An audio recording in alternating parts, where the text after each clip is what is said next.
Medieval knights, Spartan warriors, Link from The Legend of Zelda, Captain America from the Marvel Universe. These characters are often defined by their use of the shield. And if the sword and board style speaks to you, you might be considering taking the Shield Master feat for your next Dungeons & Dragons character. But the feat has some interesting complications to it, and today we're going to talk about why. My name is Monty Martin. And I'm Kelly McLaughlin. And we are the Dungeon Dudes. Welcome to our channel where we discuss everything Dungeons & Dragons, including advice for Dungeon Masters and guides for players. We upload new videos every Thursday, so please subscribe to our channel so that you never miss an episode. Today on our show, we're going to break down how the Shield Master feat works in play. We're also going to take a look at different archetypes and character builds that could use the Shield Master feat. So, let's get rolling. So let's start by breaking down the mechanics of what the Shield Master feat does. So, like any other feat, you can take Shield Master in place of an ability score increase when one is granted to you by your class. So this makes it particularly appealing for classes like fighters who gain a few extra ability score increases, making it easier for them to pick up one of these feats. The Shield Master feat has three main components to it, all of which can take effect as long as you are wielding a shield. The first benefit is that when you take the attack action on your turn, you can then use a bonus action to take the shove action, pushing a creature with your shield. Second point, if you aren't incapacitated, you can add the AC bonus of your shield to any dexterity saving throw that you make against a spell or ability that targets only you. Note that this means that if you have a magic shield or something that gives you more than a +2 bonus, you get to add the entire bonus to those dexterity saving throws. Finally, while you're wielding a shield, if you are subjected to an effect that allows you to take a dexterity saving throw to only take half damage with a successful save, you can use your reaction to interpose your shield against the effect to instead take no damage on a successful saving throw. So let's start off by talking about taking the shove action with your shield as a bonus action. The shove action is an ability that's available to any character, and it's described in the combat section of the player's handbook. The shove action is a special melee attack that you can use to either push a creature or to knock it prone. You can normally take the shove action by replacing one of your melee attacks that you make with the attack action, or you can take the shove action completely on its own. When you try to shove a creature, you must make an athletics ability check using your strength opposed to the dexterity acrobatics or strength athletics check of the creature that you're trying to shove.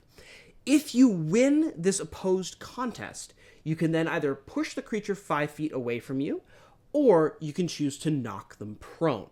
The shove action allows you to target a creature that is no more than one size larger than you, and it has to be within your reach. In the case of the Shield Master feat, it has to be within 5 feet of you. This element of the Shield Master feat has raised many questions, most of which is, can you take the shove action as your bonus action before you attack? Or if you have multi-attack, can you attack, shove, attack again?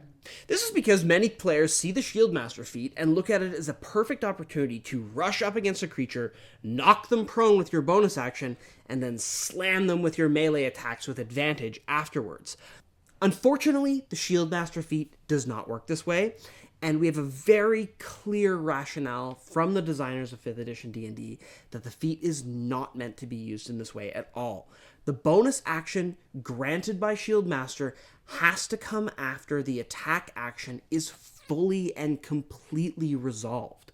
And this is because of a sage advice ruling that was first made by Jeremy Crawford on Twitter that is one of the rare cases of one of those rulings making it into the errata documents and the sage advice compendium that are listed on the Wizards of the Coast official website.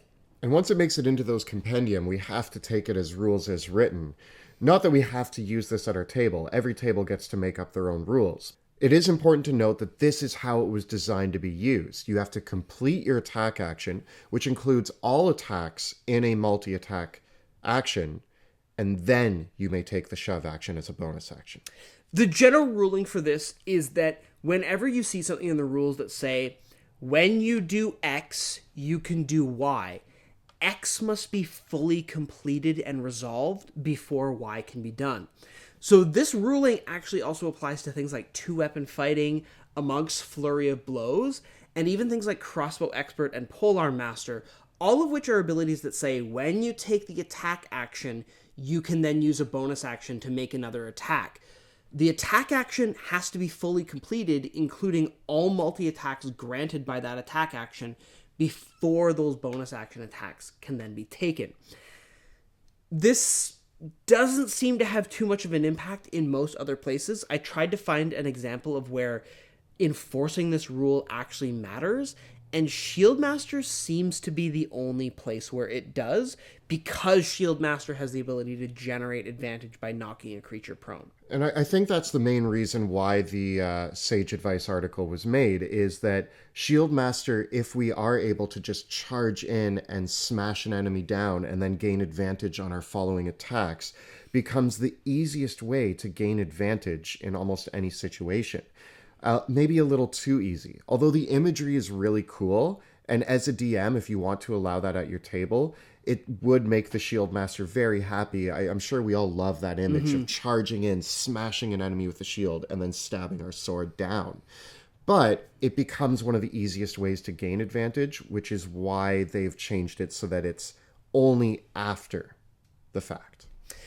This does make the Shieldmaster feat hard to use alongside another really great feat like Polearm Master, which was also errated at the same time, to let you use a spear with it now. So it makes the Spartan of the spear and shield concept completely viable, because you can now use the spear with Polearm Master. So if you do want to play that Spartan-esque character, I don't know if you'll actually want to pick up Shieldmaster, because in almost every case, you're going to be using Polearm Master's benefits way more often than you're going to be using Shieldmaster. Yeah, I find Shieldmaster is for the person who wants that shield to be their trademark.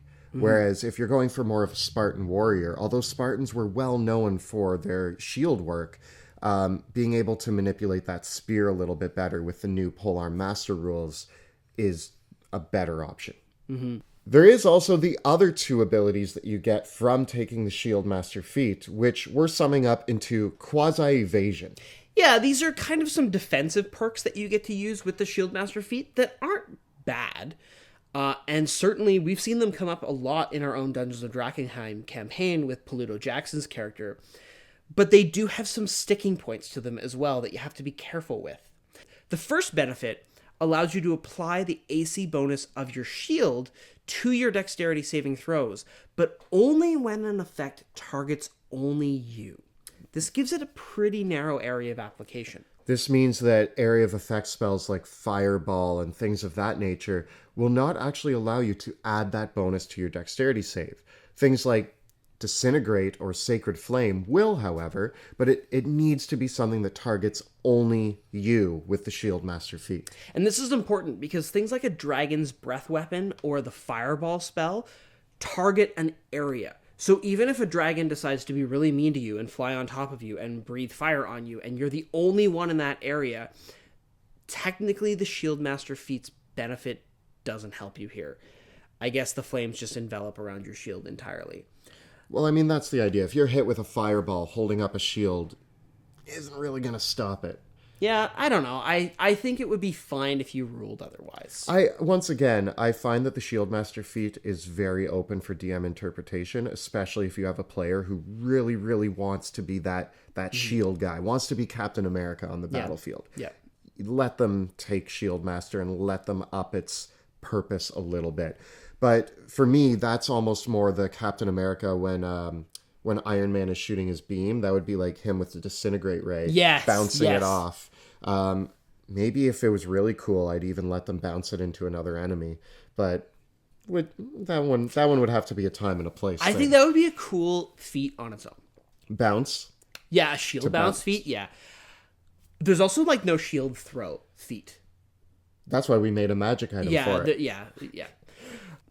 The final benefit of Shieldmaster happens when you have to make a dexterity saving throw against an effect that would allow you to take only half damage on a successful save.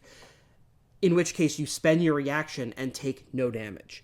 This ability is pretty similar to the evasion ability that you see on rogues and monks, but it's a little bit narrower because it only happens when you use your reaction, and it doesn't also have the added benefit that you take half damage even on a failed save. So you end up with this binary situation where you either make the saving throw, spend your reaction, and take no damage, or fail your saving throw and take all the damage. Now, this is the one that you can use for fireballs and breath weapons and things like that, which is really cool. I love the image of the dragon breathing fire and the knight holding up his shield and it bouncing past.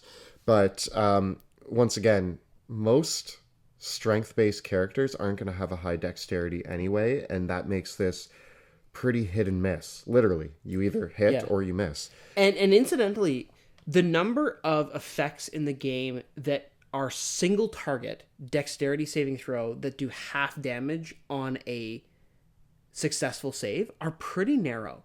For example, disintegrate is all or nothing anyways. So the two benefits of Shieldmaster, where you get your dexterity bonus and then spend the reaction to take no damage, it's pretty rare that you'd apply both those benefits at the same time. Still, I find that if you do separate them, you basically have coverage for any type of dexterity. This is true. This is true. It's just that it's hard because often the strength-based, shield-based characters don't have a very good dexterity saving throw. So I find a lot of the time you're going to fail your saving throw against the dragon's breath weapon anyways because your dexterity's 10 and you're in heavy armor, and it would be really nice to get that bonus from your shield, but you don't get it. And at the same time, there's also a lot of other effects where it would be really, really awesome if you could take half damage even on a failed save. So I think this is one of those feats that probably could benefit from a little bit of help. I do think the sword and board archetype is a little undersupported in 5th edition D&D. And this feat doesn't do as much to help it out as, say, Polearm Master does for a polearm build, or Crossbow Expert does for an archery build. Like those feats feel like they supercharge those archetypes. Yeah. Whereas Shieldmaster really is a couple perks, but I think that you could have a character that used a shield that never took Shieldmaster, and you might not notice. It's true. Now that you're saying that, I've looked at the feats in D&D 5th edition, saw Polearm Master and said, oh, I need to make one of those. You see Crossbow Expert and you say, I need to make a crossbow guy. I don't look at Shield Master and get inspired to create a sword and board. My inspiration for sword and board comes from, I'm going to play sword and board. Oh, I guess I could take the Shield Master. Yeah, I find it works the other way around, whereas it doesn't really incite you to do something awesome. I think the feat is okay. I think Joe in our campaign does a really good job of describing when he uses it, and it did make me realize, oh, this feat isn't terrible. It does come up in play, and it is useful. It is a resource-free way of pushing creatures, which is pretty useful. Having that extra combat movement to push people around or knock them prone, basically at will, is great. Because if you look at the other Battle Master abilities like Trip Attack or Pushing Attack, those are dependent on you using your superiority dice for those, which will run it. I think that actually the Shield Master works great for something like a Paladin who can't take the Battle Master and doesn't have other options for tripping and knocking creatures prone. They do have a lot of things that they can do with their bonus action and reaction, though, so it is a tough call, but I think Paladins can benefit a lot from Shield Master. I do also think that if you are just really into the idea of a sword and board hero, which is very iconic, then Shieldmaster can help bring that to life. Yeah, I think it certainly augments that. I just wish it was a little bit stronger. And it's certainly an example of one of those feats where I think the archetype could use a little bit of help. The only thing I think that you have to be careful of as a dungeon master, often when you do have these kind of tanky characters, is the only time in 5th edition where a sword and board character can be a little bit of a problem for a dungeon master is when you as a dungeon master have given that character magic armor and a magic shield that let them stack their AC really, really high. Like if you have a character that has a +2 full plate and a +2 shield, they now have an AC of at least 24. I Which I had a player in my game who his character died and he was making a new one, and he asked if he could give himself magic items of the same level as the magic items that he had on his old character. I said, submit your ideas to me, and 100% he came to me and was like, here's some magic armor, a magic shield, and he was going to take the shield master feat. And I had to be like, no way, man, I can't have you with like 25 AC, adding all these bonuses and everything. You're going to be impossible to hit. If you are going to be taking Shieldmaster as a fighter or paladin, what are some of the great fighting styles that might help enhance that? 3 stick out right away. Either the protection, defensive, or dueling fighting styles all have good things that you can apply. I personally would probably lean to either the defensive or dueling fighting style. Not the protection.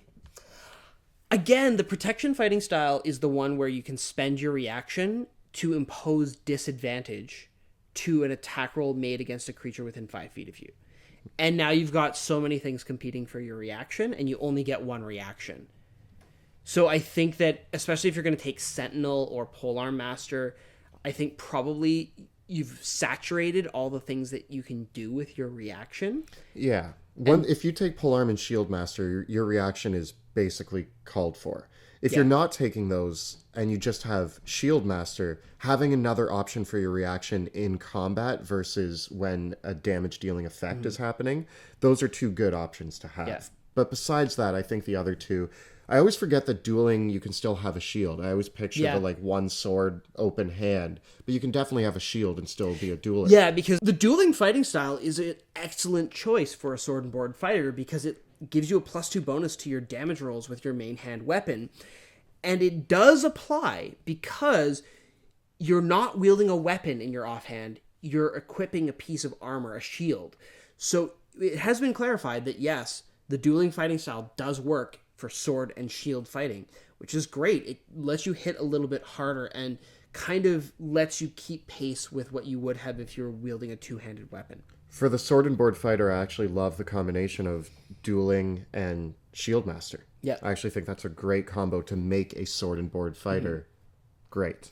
Although it is really tempting to take the protection style because it's one of those few places where you can get a +1 bonus to your AC, and cranking up your armor class really high is really, really tempting, especially if you do get a magic item that increases your AC in some way. You can just be this defensive bastion out there on the front lines. And I will say in that respect, one of the nice things about Shieldmaster, at least for that defensive nature, if you are using things like Sentinel and those other effects, is that when you have a creature right beside you that you've knocked prone, they now have to spend half their movement to get up. So it means that they get up, and if they try to get away from you, you're going to be able to catch up to them much faster. So even if a creature wants to get up and disengage to try to get away, or they have some other way of getting past the Sentinel feat, they've still lost half their movement to getting up. So that element alone is pretty useful. And I have to admit, like, pushing somebody 5 feet and not having any cost to that, like, you don't have to spend one of your attacks. You don't have to give up one of your Battlemaster superiority dice. It costs nothing to push them 5 feet. When you have Shieldmaster, you could push somebody off a cliff. You could push somebody into the area of a spell. There are going to be times when pushing somebody 5 feet is all you need to seal the deal. And it's very difficult to quantify just how useful that can be. I think the amount of times in our live stream campaign that I've laid down web and maybe caught 1 or 2 enemies in it, and then Joe has rushed up and attacked and then slammed an enemy into the webbing to get them stuck in there as well. It's been really useful. And actually, if you want a great example of Shieldmaster, Joe, who plays Pluto Jackson in our live stream, not only uses it really well, but describes it really well. He's always putting himself in front of like flames shooting out. He's always blocking everything with that shield, and he's knocking every person that he fights prone. prone. The other thing that Joe does a lot with Pluto Jackson that I notice quite often as a DM is that he is the only melee character in a party with 2 ranged fighters. And a thing that he does a lot with Shieldmaster is he uses the push to help you and Jill get out of engagement range. So if an enemy has run up to attack your allies in melee combat, Shieldmaster just shoves them out of the way and lets that ally get away without provoking an opportunity attack.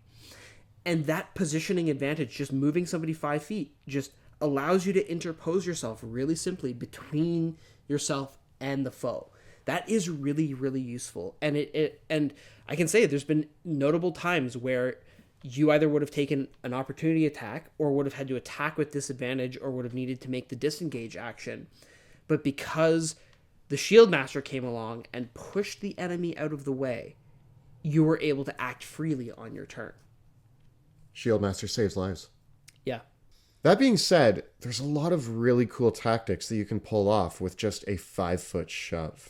If you love tactical combat, the impact of knocking a creature prone or pushing them 5 feet is pretty big. Even though it costs your bonus action, this is one of the cheapest and most reliable ways to be able to move a creature or knock them prone without having to give up one of your attacks or spend a spell slot or use superiority dice or activate some other ability. It's very honest in that way, and it's always on. There's no limit to the number of times you can use the shove granted with Shieldmaster as long as you are attacking. And that gives it a lot of flexibility in play that is really, really easy to underestimate. But then when you see it in action coming up all the time, it has a pretty big impact. We should do more fights on bridges. A bridge, a cliff, a precipice, like all of those things that make a battlefield a more interesting environment are a target-rich environment for Shieldmaster. So I think that when people look at the Shieldmaster feat and be like, what's that 5-foot shove going to do to up my damage? Well, it could be a lot if you push somebody off a cliff. It could be a lot if you knock somebody into an oncoming fire. It could be quite a bit if you push somebody into a web spell or a cloud kill, or even just get them exactly where the wizard needs them to fireball them or hypnotic pattern them or trap them behind a wall of force. If you have that level of tactical coordination in your party, this little bit of movement can be all you need to unlock a lot of possibilities. I'm now imagining a scenario where there's two people with Shieldmaster, maybe a paladin and a fighter, and then a wizard. And the paladin and fighter on both their turns shove enemies closer together into a group and then fireball. Yeah, or like knocking somebody back down a set of stairs. Who's to say what will happen? There's a lot of cool interpretation that you can do. I'm also imagining a fight in a busy street scene and shoving somebody in front of a cart. And of course, the classic defenestration, just knocking somebody out a window or off a balcony. Being on the lookout for these things, if you are creative as a player, is a really, really great element to this feat. And I think that does make the Shieldmaster feat rewarding because it does play into the fantasy of that. So I might have to revise my assessment there and say, if you have a really creative player and lots of creative and interesting battlefields, the Shieldmaster feat actually is really good. There we go. We changed his mind. Yeah. I think it's great. I just think that it, like I said, it's never inspired me to make a sword and board character, but there's already so many things out there that do inspire me to play that sort of character that adding the Shieldmaster feat just adds so much flavor to it. It turns the shield from a piece of metal strapped to your arm that just ups your AC into a useful tool that you can now use in combat to create more tactical advantages for you and your whole team. And I think that that's what's great just coming out of this conversation is that if you as a dungeon master have a player that takes the Shieldmaster feat and you're feeling a little underwhelmed by it, or even that player is feeling a little underwhelmed by it, fixing it is really easy. Just have a bunch of cliffs and cool things that player can start knocking their enemies into, and all of a sudden the feat will start paying for itself. And it will make combat encounters more interesting as a result, which is, I think, one of the best things that you can say for a feat. Because other feats oftentimes just accentuate the power level of a character in a raw and very obvious way, and they just deal a bunch of damage and end the combat encounter. But Shieldmaster creates interesting combat outcomes as long as you and the player are on board. Sword and board. So in conclusion, if you're really excited about playing a character that wields a shield and some sort of other weapon, and you love the idea of using that shield like you see in all the movies and various other formats, where they run in and they're bashing people around with their shield, they're blocking attacks, the dragon's breathing fire, and they impose their shield to try to stop the flames.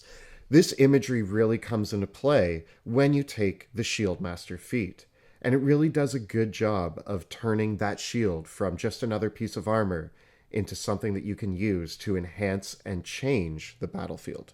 I do think that the sword and board fighting style needs a little bit more love in 5th edition D&D. But the Shieldmaster feat is one that I've underestimated, and I just think from this conversation alone, I'm a little bit more excited about it now. And having seen it in play, I think it's a really fun and rewarding feat to use.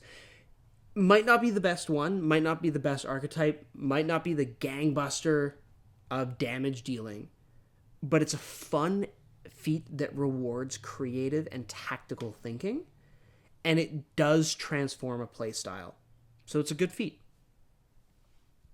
So this has been a look at the Shieldmaster feat in Dungeons & Dragons 5th edition. Tell us your thoughts on this feat in the comments below. If you're enjoying our show, please consider supporting the channel on Patreon. You can follow the links in the description below to learn how you can help contribute to our work. Also, if you want to see a great Shieldmaster in play, you can check out our live stream Dungeons of Drakkenheim, which airs Tuesday nights at 6 p.m. Eastern. You can catch all previous episodes right up over here. And we take an in-depth look at many more feats in Dungeons & Dragons 5th edition in our playlist right up over here. Please subscribe to our channel so that you never miss an episode. Thank you so much for watching, and we'll see you next time In the dungeon.